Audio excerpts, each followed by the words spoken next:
It seems that everyone is leaving their jobs right now. And as a result of that, a lot of high-profile jobs seem to be opening up for the first time.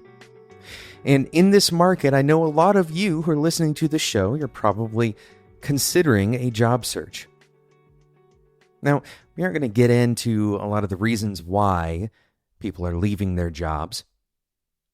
The very simple idea of people leaving and opening up vacancies is obviously a part of it. And then, of course, the surge in remote work has predictably opened up a lot of higher-end jobs that previously were kind of kept on site. In any case, there is a boom right now for job seekers because a lot of people have left behind those positions, and you are probably wondering if it's time for you to consider a change. My name is Jonathan Cottrell. You're listening to Developer Tea. My goal on the show is to help driven developers like you find clarity, perspective, and purpose in their careers. We're going to be talking about job seeking this week, both in this episode and the next episode of Developer Tea, assuming things go as planned. And we might end up talking about it a little bit more depending on the response I receive from all of you. In this first episode, we're going to talk about the decisions of job searching itself, kind of these larger decisions and how to navigate that. We're going to talk a little bit of psychology, and we're going to talk about doing this mindfully so you don't make a big change that you may end up regretting. Again, we're going to look at the psychology to kind of guide us in this discussion. But the biggest question that most people are asking is whether or not it's time to look for a job. Now, I'm not going to put boundaries on when in your career, timing-wise, how long you've been at your current job, for example. I'm not going to put those boundaries on you. You have to make a decision about all of the specifics of your position, right? Your timing in the market.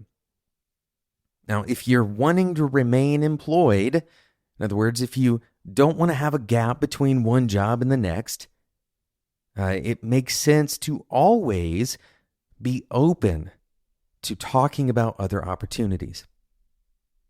There is an illusion that by doing this, by even entertaining the thought of leaving, that you are somehow breaking the confidence of your employer. But if you have this as a policy, right? Even if you talk to your manager about this, that look, I'm keeping my eye on the job market always, you'll find that a lot of people that you work with probably are doing the same thing. And if you are pressured not to do that, well, ask yourself why. Are people concerned that you will find an opportunity that seems better than the one that you currently have? If that's the case, then perhaps it is better. So, my first piece of advice is that any time is an okay and probably a good time to keep your eye open to, survey what's available. Now, this doesn't have a negative effect on your employer most of the time. In fact, by doing this, you're likely finding ways to improve. You might get some feedback or some insight into what your skill set is lacking.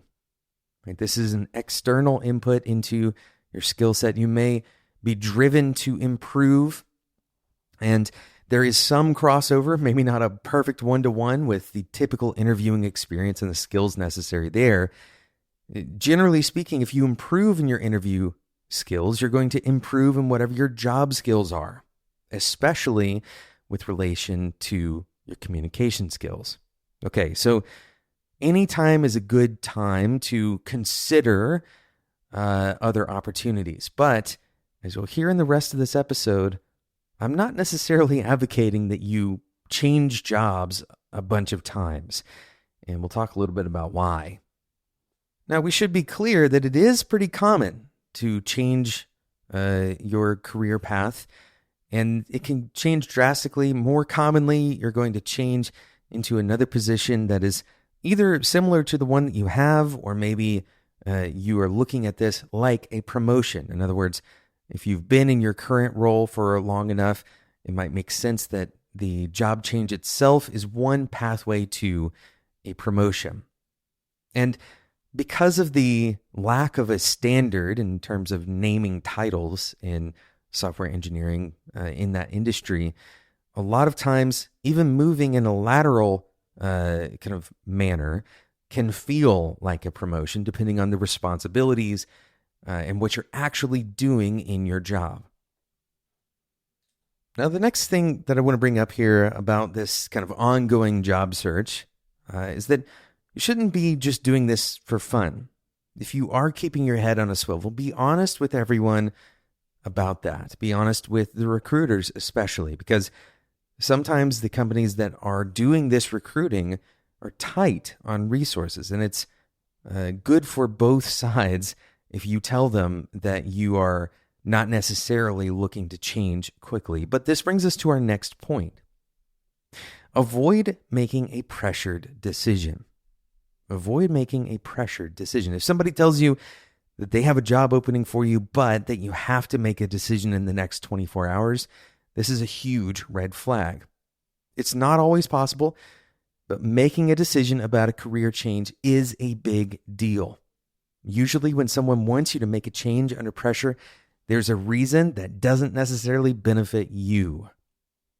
Whether they are under pressure to convert this particular position, at a certain rate, maybe their recruitment is their full-time job and they have to meet a particular rate, or if they are trying to make you make a decision so that you don't have time to consider other options, whatever the reason is, typically it's not going to benefit you. To this point, even though the market is hotter than normal right now, making a decision about a career change based on the market conditions, right, based on the fact that hiring is a little bit hotter than normal, it may come with its own set of frustrations. For example, a lot of these positions, we already mentioned in the intro, that these vacancies may be open because the person that left was actually dissatisfied with their role. Right? You might ask this question during the interview process: why is this particular role opening up right now? Whether you should leave your current job or not is a subject that we can't really cover over the course of a single podcast. There's a lot of good heuristics. For example, do you feel like you have stagnated? And in that stagnation, have you been able to grow in other ways? Generally speaking, if you do feel like you're stagnating, this is a sign that you were probably headed towards an unhappy place in your career. If, however, you haven't stagnated, there are more complicated questions to answer. We're going to talk about some of that, and we'll also talk about why you're unlikely to regret your decision no matter which way you go, right after we talk about today's sponsor, Auth0.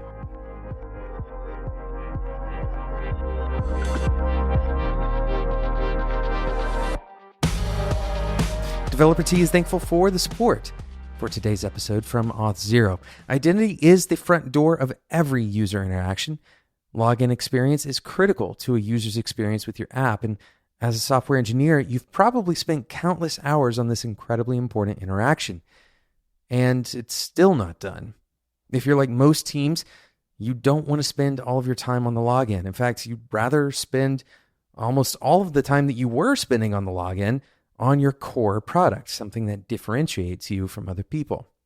Maybe you don't have the expertise you need to make your login experience seamless, or maybe you are concerned about security and the constantly evolving nature of login. And this build versus buy decision on login is really a no-brainer, especially as you start to scale your application. It's even better if you can solve this before you adopt a bunch of technical debt or hidden security issues with a homegrown login solution. This happens all the time, even when you think you've got your bases covered. Auth0 is here to solve your login problems for good. Auth0 provides simple, secure, and adaptable login for applications and businesses, freeing you up to focus on the problems you are best suited to solve in your product. Auth0 supports virtually every style of login you could want. Social login, multi-factor authentication, single sign-on, passwordless, and much more. You can implement Auth0 in your application in as little as 5 minutes by heading over to auth0.com. That's A-U-T-H, the number 0.com, AUTH0.com. Thanks again to Auth0 for sponsoring today's episode of Developer Tea.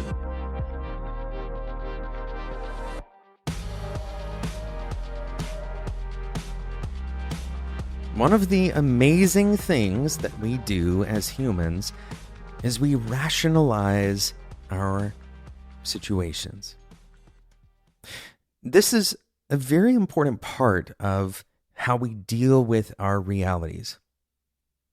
We take a lot of information that seemingly could be random or, you could consider this just a part of our situation, and we create stories that make us feel like we've done the right thing. It gives us some sense of confirmation that our choices are good. In this particular regard, a lot of the time, we're trying to rationalize why we should be happy with our decision. Why we should consider the change that we made or the change that we didn't make a good plan. Often, if we chose not to make a change, we can hyper-focus on the negatives that theoretically could have happened. You might say we dodged a bullet, for example. Or if we make a change and we decide after the fact that the change is giving us a whole new perspective. Often, even if a negative event occurs as a result of our decisions, we post-rationalize and say that the negative event has actually taught us something. That even though the negative event occurred, something that happened afterwards that was positive, that may or may not necessarily be connected, overrides or somehow outweighs the negative event. Ultimately, all of this is just to say that most of the time, the decisions that you make, you will probably find a way to find happiness in those decisions. And in situations where you're very clearly unfit, or where that situation clearly doesn't make you happy, then you will likely be able to make another decision. Which brings me to another point. Very few decisions that we make as software engineers are permanent. In fact, a lot of the time, we can make a decision and then choose to revert that decision. It's possible, for example, that if you decide to move to a different company, you could return to the company that you're currently at. This may sound crazy, but I have seen this happen in my career more than once. When you're making a decision like a career change, it's important to ask yourself, what are the many subsequent decisions that I could make down the road? Are you truly giving up something that you can't get back? Or are you just concerned that the worst possible outcome will occur?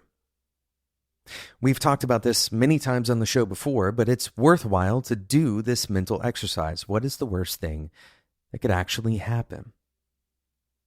Now, we don't really have the ability to compare our decisions against an alternative version of ourselves. In other words, you're going to have a hard time deciding whether you would have been happy with a different decision or not. Most of the time, the best advice in this case, and in every case, is to make the most of whatever your current situation is. But since humans are very much kind of wired for comparison, this is a social feature that we have. We're very social creatures. We are very likely to compare our career with other individuals. This is a trap, especially when it comes to software engineering careers, because you will always have somebody who has something completely different from you, and they're very happy with it.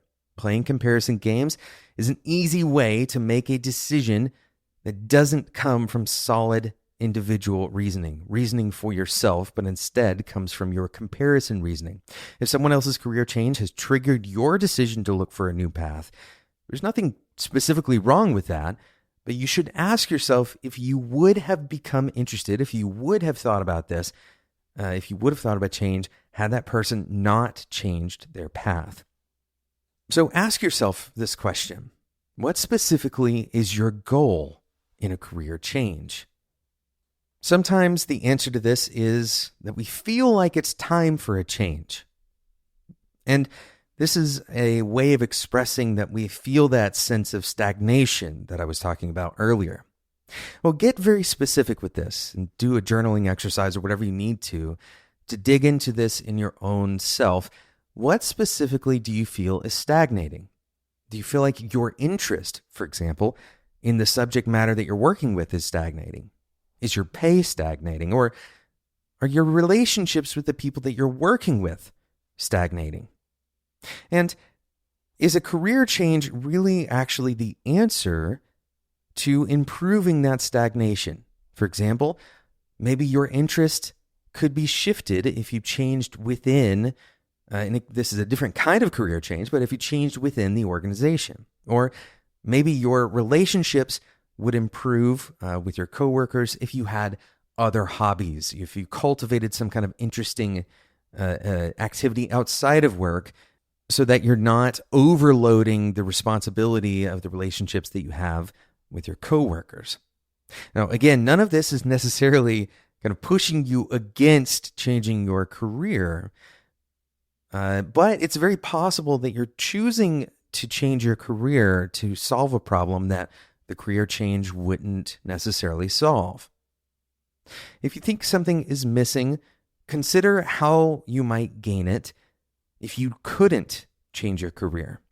Is there a way? And all of this is safe space because all you're doing is kind of these mental exercises.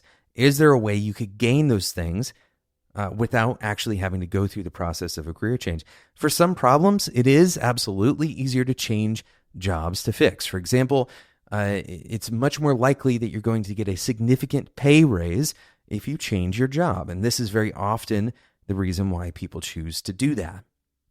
For other problems, it is a much less risky path to do the work to fix the problem, right?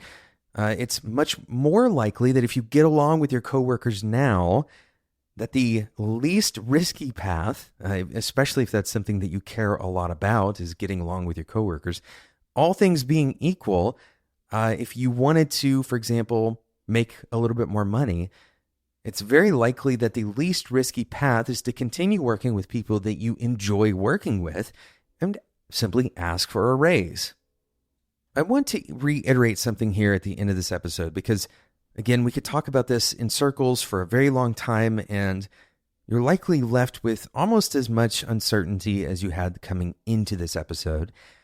My goal here is to help you become more mindful about why you're choosing to change your career. There isn't anything wrong with changing jobs, but a mindful approach focuses on what you are trying to improve. What is the function of this decision? Am I happy where I am? And if so, what is motivating me to change my situation? If you see better pay, ask yourself how that pay will improve your quality of life, or possibly if it will make it worse. If you're seeking different dynamics or some other change, ask yourself how your happiness will improve.